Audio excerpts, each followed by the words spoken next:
I recently had the opportunity to sit down and watch the entirety of Generator X with my partner, a show that I only ever really knew for the Heroes United crossover with Ben 10 and the first episode, which scared me so badly as a kid that I would change the channel whenever the show came on afterwards. Needless to say, I am no longer that comically afraid of a kid's cartoon, but while I was watching it recently, I couldn't help but cook up a few theories as the show carried on. And while most of them ended up falling flat as the show itself came to an end and concluded what I had theorized about, there was at least one thing that was left unanswered that I wanted to try my hand at answering, like so many other topics in the past for the Ben 10 franchise that I've covered. In particular, I want to use this video to discuss my theory on why human EVOs are so diverse in their appearance, but animal and plant EVOs tend to just all look the same, more or less. If that interests you, please be sure to leave a like and subscribe, and without further ado, let's make way to start revolution, because it's hero time!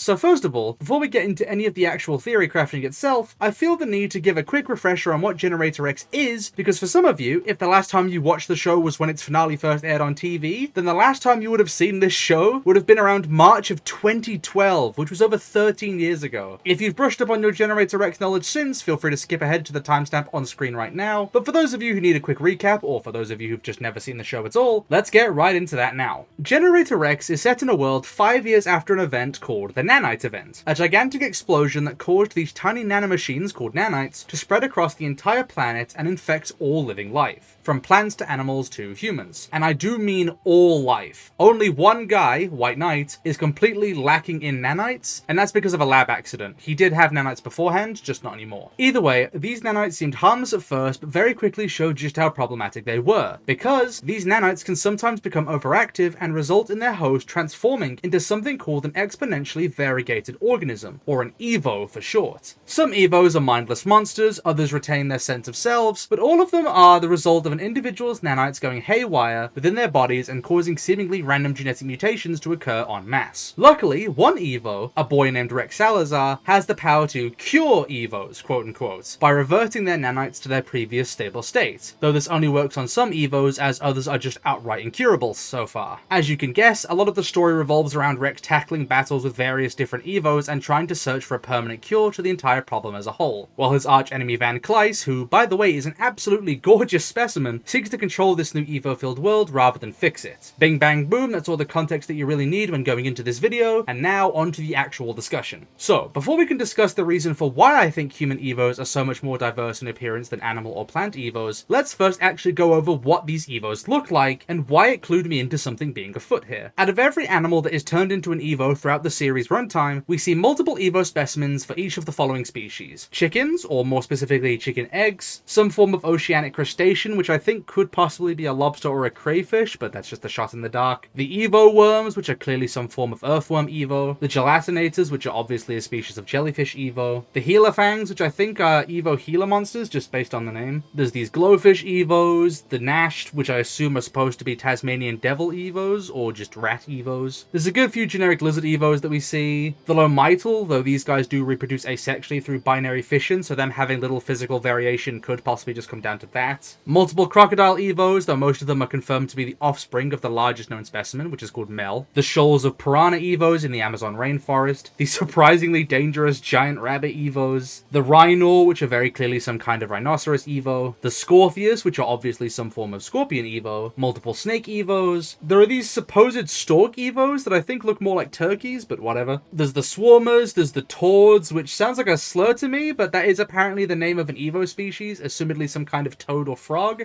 Interesting name choice. And finally, these multiple whale Evos, which I am going to assume are minke whales, just based on their coloration and body patterns. And with that, we have listed a total of 19 different Evo species who have identical or near identical specimens. Moving on to plant-based Evos, there aren't as many examples to pull from, unfortunately, but from what we have seen, there are multiple tree Evos that look exactly the same, and by the way, one of these is called Blinky, and I just think that's a really cute name. And there's also multiple of these flower Evos as well. That brings our total up to 21 Evos with similar or identical appearances across individuals. Now, you could just say that this comes down to budget budget and the difficulties of repeatedly coming up with fresh new character designs, and I would agree with you for the most part, but since my job is to overthink things and try to reach more interesting in-universe conclusions, I just don't find that satisfying, especially when there is such a wide variety when it comes to the human EVOs. There are way too many unique human EVOs for me to list off in this video if I want it to be a reasonable length, so instead I'll just share some of the most extreme examples of human EVO diversity on screen now just to get the idea across. There's the multi-faced EVO, Patient Zero, Foulmouth, Squid, Weaver, voiced by my favourite Troy Baker, aka the voice of Baki Hanma, my beloved, and Pyreptrix, just to name a few. And from those few alone, you can really get a sense for the variety seen in human EVOs. Considering how varied and unique the human EVO designs are, the idea that the animal EVOs all look the same just for budget reasons or to save on character creation just starts to fall a little bit short in my eyes. Sure, I think it's the most reasonable explanation, I can't deny that, but it's just boring and it's also not really true across the board. So with that in mind, we have to wonder, is there a reason for why human EVOs look so unique from one another, while animal EVOs look largely the same, if not identical, every time we've seen them? Now, my immediate thought was that the reason why was probably just because humans are different from animals, but I quickly had the reality check that I only feel that way because I am a human. Like, yes, we humans are the exclusive wielders of sapience on Earth, but aside from that, we are biologically absolutely no different from all other life on Earth in terms of what makes us special. Just because we are human does not mean we automatically get to experience the EVO phenomenon differently, because while there is a difference societally, there is not a difference physically. We're all animals. So then, my next assumption was that it had something to do with the human ability of imagination that probably sets us apart. Since we are capable of performing le big brain epic thinking, this idea does have some substance, since Rex Salazar himself is seemingly able to use his imagination to create his nanite constructs, though I'm not sure if that actually is the case, because at the very least, his omega nanite constructs are the result of pre-invented blueprints rather than his own actual imagination, so that may well apply to his other builds as well, but I don't know either way. Since that bit of evidence is unsubstantial and isolated, it already felt a bit shaky, but I also feel like the existence of Bobo further denies this idea, because Bobo is a chimpanzee that gained sapience after becoming an EVO, so it feels a little bit weird in my mind to have proposed a theory that nanites transform your EVO appearance into something based off your imagination, when those same nanites can actively affect your ability to imagine in the first place. I don't know, it seems a little strange to me, but maybe someone in the comments can spin it in a way that makes it make more sense right now, I don't know. That being said, there are also the meta nanites, which grant powers over broad concepts that would definitely require higher thinking in order to actually wield properly. Those being technology, natural elements, gravity, space and time, and matter, energy, and antimatter. I don't think any old random animal could wield those properly, but those are also special nanites and not how all nanites work. So does it really count? These nanites clearly influence how you look as an EVO in a different way than having it just happen with regular old nanites. So does it count as evidence or detract from evidence? As you can see, this line of thinking really gets us nowhere. It's just too convoluted, it's too debate brain, so let's just look for a different route. This is where we finally arrive to my main theory. I think, above all else, the reason why human EVOs have such diversity in their appearance while animal and plant EVOs are so limited comes down to diet. That's right, you are what you eat. Now let me explain. Humans have inarguably the largest variety in available diets out of any life on Earth, because unlike other animals, something that we humans do have is international access to various foods from various places and cultures. Not only do we have access to so many more kinds of food at any given time than any other animal, but we also know how to prepare and serve those foods together in so many more different ways. Already, that is a great foundation for what could explain this difference in the phenomenon. Not only that, but we have to remember that these nanites are machines, and as machines, they're going to need an energy source to run, which is likely the energy produced by the human body. How does the human body get its energy?